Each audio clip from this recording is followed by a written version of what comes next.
Hello everybody, I hope you're all safe and well. It is your boy Brad here with another video, and today is the day before we play Manchester United. Tomorrow night, 5:30 kickoff. Should be an entertaining game, I think. Should be a very well stocked game. 2nd versus 9th. It is going to be a tense one, this one, because Manchester United will come into it with plenty to think about after that loss against Sheffield United, and basically Arsenal will be coming into it hoping that they can close the gap even further to those above them. But like I said, it's going to be a tough game. It's going to really defy whether Arsenal are back in terms of wanting to be where they want to be after the season that we've had. Jesus Christ, we definitely need a win in this one, but it is going to be a tough game. Manchester United will be looking for a bounce-back response after a very surprising 2-1 loss against Sheffield United. Now, when I heard that Man United lost, I was like, wow. To bottom of the league, Sheffield United as well. They are bottom of the league. If you call that a non-shocker, then you don't know football, because that is ridiculously shocking. To see bottom of the league, Sheffield United, go to Old Trafford, win 2-1, after they'd just beaten Liverpool in the FA Cup. Madness. This is why the Premier League, I always say it, and I've had people on my back for quite a few weeks saying that the Premier League, stop hyping it up as the best league in the world. Shut your fucking mouth. It ain't. It is the best league in the world. By a mile. And everyone says that the French league is better than the Premier League. No. The French league is ruled by one club, Paris Saint-Germain. The Bundesliga, ruled by one club, Bayern Munich. Serie A, one or two decent clubs, maybe 3 or 4 maybe. But it is a naturally more competitive league, but it isn't as intense as the Premier League. And La Liga. I mean, this season's been mad in La Liga in terms of like the fact that Barcelona and Real Madrid are nowhere near the top of the league. But Atletico Madrid are there, so they're the three main teams that you would say should be fighting for the title. The 2 Madrid clubs and Barcelona. But then there's teams like, I don't know, Valencia and such. But Valencia, even they're having a struggle. But like I said, the Premier League, for me, is the best league in the world. And Manchester United and Arsenal is still one of the biggest rivalries in Premier League history. It is, without a shadow of a doubt. You remember those days when you had the Vieira and Keanes fighting out with each other, the tunnel incident, all the incidents that have happened during games. My God, I could name a load. I could literally sit here and name a lot of incidents that have happened during Arsenal and Manchester United games. It's just mental. But today I'm here for my preview and my predicted lineup for the game. But my preview is this. We need to go into this with hella confidence. And we did that. We may have lost in the FA Cup to Southampton, but then we avenged that loss. We avenged it by beating Southampton 3-1 on Tuesday, which was a brilliant result. Usually when we go to Southampton, it's usually a case of trying to survive. Not just trying to get out there with 3 points, just trying to get out of there without getting absolutely humiliated and sent back to the dry cleaners. But yeah, we went into that game with no confidence. Everyone was like, how can I put this? Everyone was dejected, everyone was down after the loss in the FA Cup, thinking that Arteta had disrespected the cup. Not for me. Not for me at all. He did not disrespect the cup. We had a strong enough team out there on Saturday, and then we went into Tuesday, obviously. Obviously, we were missing key players due to them getting a rest, like your Kieran Tierney's, who wasn't available for Tuesday, and Smith Rowe, Saka, who came on late, Lacazette came on late. They're main players that we needed fit for the league. And for me, I know I'd have loved a cup run and maybe another cup final, but as the defending champions, you're not always going to win it. You're not always going to get to the final and win it.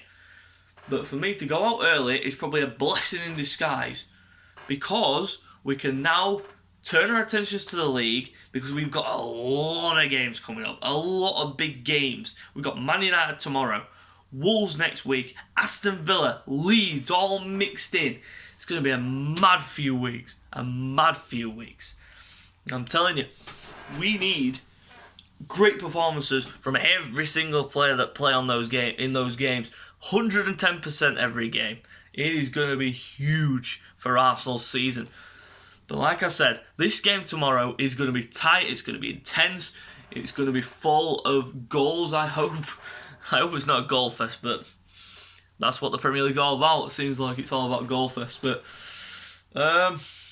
yeah, I'm not saying that Arsenal are going to absolutely destroy Man United, but I'm saying it's going to be a tense, tight, cagey affair, shall we say, because both teams will not want to make a mistake, and both teams will not want to concede that early goal. Even early, you're not really guaranteed a win. So the best time to get goals are late on, but sorry about that. Sorry about that. Yeah, so I just hope that we get a result, but my predicted scoreline, I'll go 2-1 Arsenal. It's going to be tight, it's going to be cagey, it's going to be intense. But let's go to the predicted starting 11. Starting in goal, Bernd Leno, no doubt about this.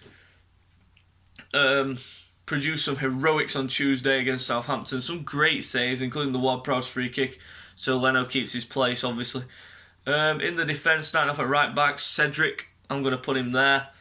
Now, the reason why I'm putting him there is because if Tierney is available, which I don't know if he is available, then play him. If not, then Cedric obviously will have to play at left back. But my predicted lineup, if Tierney is fit, I go Cedric right back, simply because he's more dynamic, he's more attacking than Bellerin, he's more of a threat than Bellerin, so I'd play him. In the centre-back positions, starting off with Rob Holding, deserves his 4-year contract. I don't know why people are questioning Arteta on the reason why he's giving Rob Holding a 4-year deal. It's a no-brainer. He's been performing amazingly over the past couple of weeks. He has been solid as a rock. It's a pity that the centre-backs next to him, I know Gabriel's just come back from coronavirus and such, and he's going to be a bit rusty, as you would probably know. You're not going to come back and instantly be the centre-back that you were last year at the start of your career. Say you're winning 3 Arsenal Team of the Month, Player of the Months in a row. But Gabriel will hopefully get his sharpness back, and hopefully will get his match sharpness up and such. So yeah, I'm going with Rob Holding. He has been solid as a rock, and he has deserved his 4-year contract. And next to him, I'm going to go with Gabriel. I'm sorry, but David Luiz was shit on Tuesday. So many mistakes, so many errors. You get that with David Luiz. You can get a performance like that where he'll just turn into a sideshow Bob, and then next minute he'll turn into a god. It's like, be consistent with your performances. And that's why people go on Pepe, because Pepe will have these stints where he has good spells and then go on to a bad run, and then everyone will be on his case saying, 32 million, what a waste of money. Does my head in, does that, and I'm sick to death of it. Next up at left back, obviously Kieran Tierney, but if not, then Cedric and then Bellerin on the right. But I will go with Tierney in this one if he is fit. Hopefully he is fit, because my God, how reliant have we been on Kieran Tierney this season? Literally, he has been the most consistent player, probably other than current form.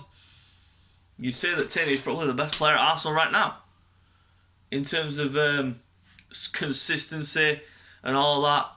But yeah, I'm going with Kieran Tierney at left back.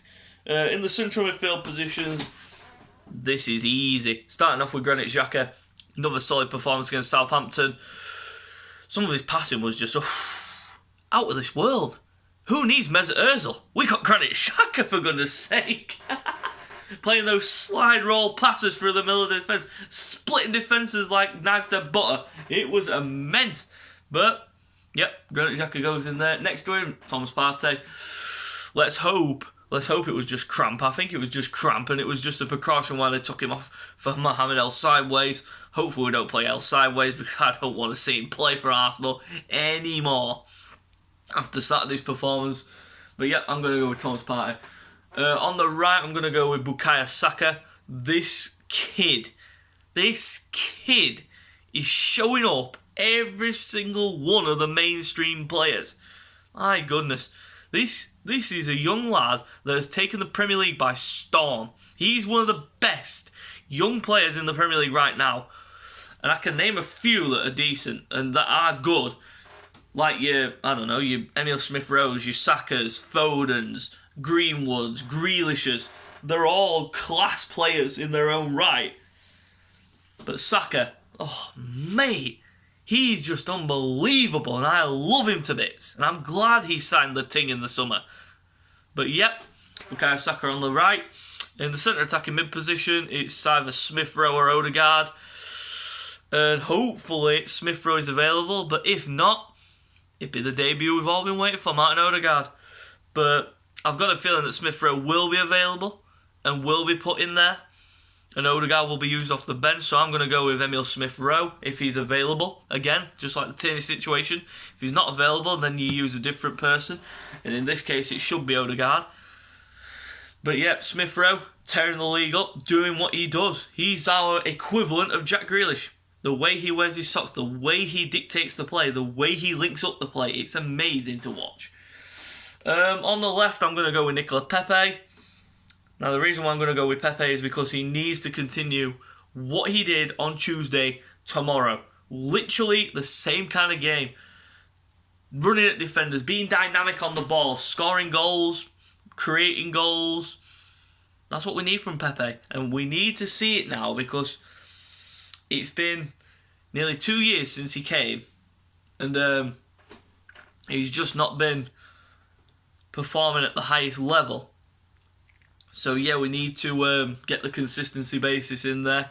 And up front, Alexander Lacazette, the form striker at the moment, the man that seems to be on everybody's lips in terms of who's the best striker at Arsenal at the moment. Obviously, Aubameyang's away, and I wish Aubameyang and his mother all the love in the world. We love you, bro. Hopefully, you're back soon. But yeah, Lacazette has been unbelievable.